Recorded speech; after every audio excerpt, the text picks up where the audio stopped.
नमस्ते फ्रेंड, आपका स्वागत है आपके अपने चैनल रूरल क्लासेस पर। दोस्तों, आज अपन पढ़ते हैं संज्ञा। हिंदी व्याकरण का एक महत्वपूर्ण टॉपिक है संज्ञा। संज्ञा के बारे में पढ़ेंगे आज। तो संज्ञा पहले जानते हैं संज्ञा क्या है। संज्ञा, इसकी परिभाषा है कि किसी व्यक्ति वस्तु स्थान और भाव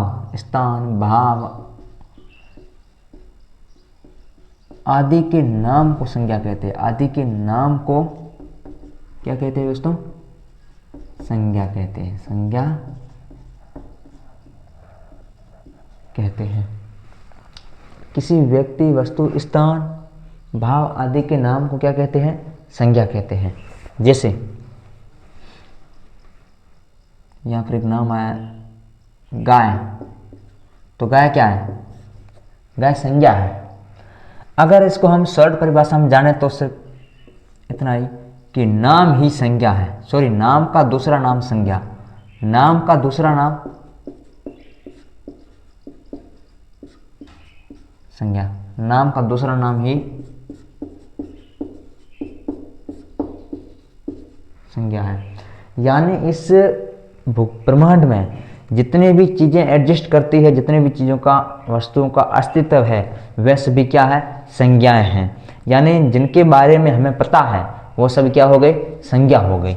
यानी नाम का दूसरा नाम ही संज्ञा है।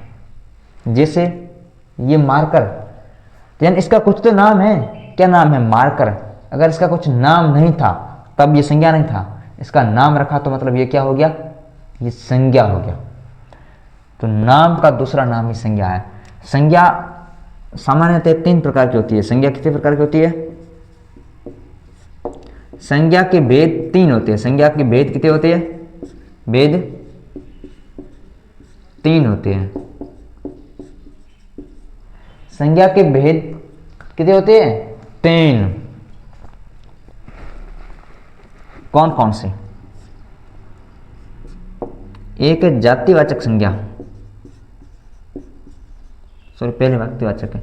एक है व्यक्तिवाचक,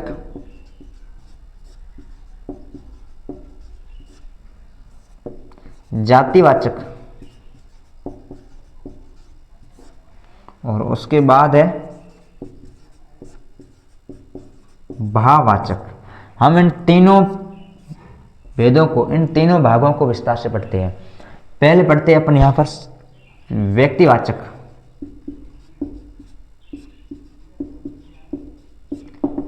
जिन संज्ञा शब्दों से, इसकी परिभाषा क्या है? जिन संज्ञा शब्दों से, जिन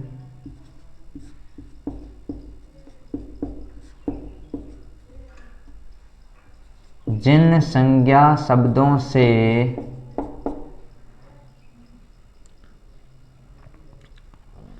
किसी व्यक्ति वस्तु स्थान, एक मिनट सॉरी ये तो मैं संज्ञा की परिभाषा लिख रहा हूं। जिन संज्ञा शब्दों से किसी विशेष व्यक्ति का बोध हो, विशेष व्यक्ति के नाम का बोध हो या विशेष व्यक्ति का बोध हो।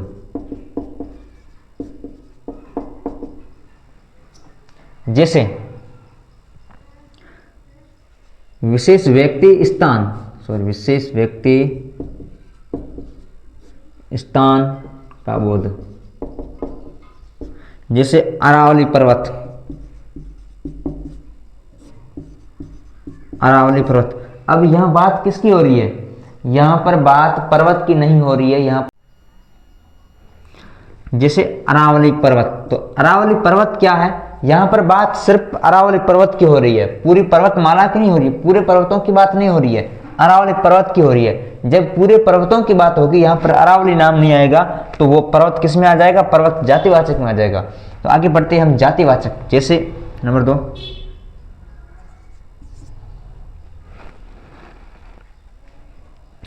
एक और जैसे साहिवाल कोई नस्ल की गाय है तो साहिवाल गाय, तो यहां पर विशेष गाय की बात हो रही है, साहिवाल गाय। या गंगा नदी, गंगा नदी, यहां पर नदियों की बात नहीं हो रही है, एक नदी की बात हो रही है, स्पेशल नदी की, यानी किसी स्पेशल वस्तु का, व्यक्ति का, स्थान का बोध हो, विशेष व्यक्ति, यहां पर वस्तु भी लिख दो। और इसके बाद नंबर 2 पर अपन पढ़ते हैं, एक नंबर हो गया अपना क्लियर। नंबर 2 पर है जातिवाचक।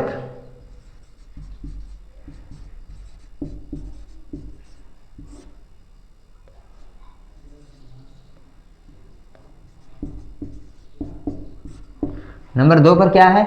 जातिवाचक। जातिवाचक किसे कहते हैं?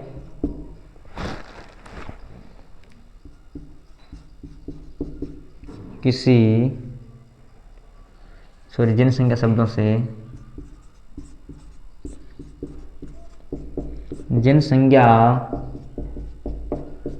शब्दों से किसी, जनसंख्या शब्दों से किसी व्यक्ति, वस्तु, स्थान विशेष, स्थान विशेष की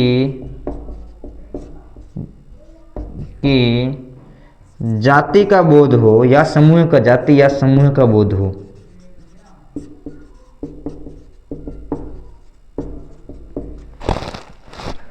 कैसे? उदाहरण,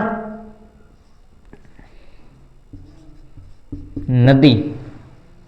अब यह नदियों के समूह की बात हो रही है, किसी विशेष नदी की नहीं हो रही है। अगर यहां पर आगे कोई नदी का नाम जुड़ा होता, गंगा, साबरमती, कृष्णा, चंबल, जो भी, तो विशेष नदी का होता। यहां पर सबकी बात हो रही है, जैसे पर्वत, यहां पर सारे पर्वतों की बात हो रही है, किसी एक विशेष पर्वत की बात नहीं हो रही है। क्लियर? अपन पढ़ते हैं भाववाचक संज्ञा। संज्ञा का तीसरा पार्ट है भाववाचक संज्ञा।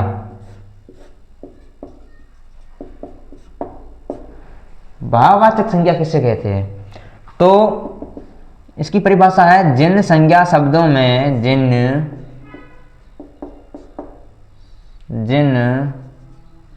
संज्ञा शब्दों में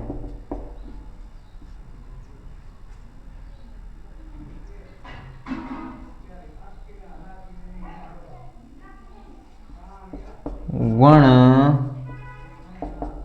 दशा, भाव का बोध हो, भाव का बोध हो, उसे क्या कहेंगे अपन? भाववाचक। इसका उदाहरण, जैसे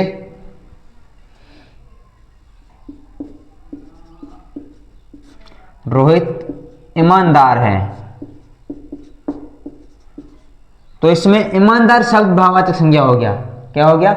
ईमानदार शब्द क्या हो गया? भाववाचक संज्ञा।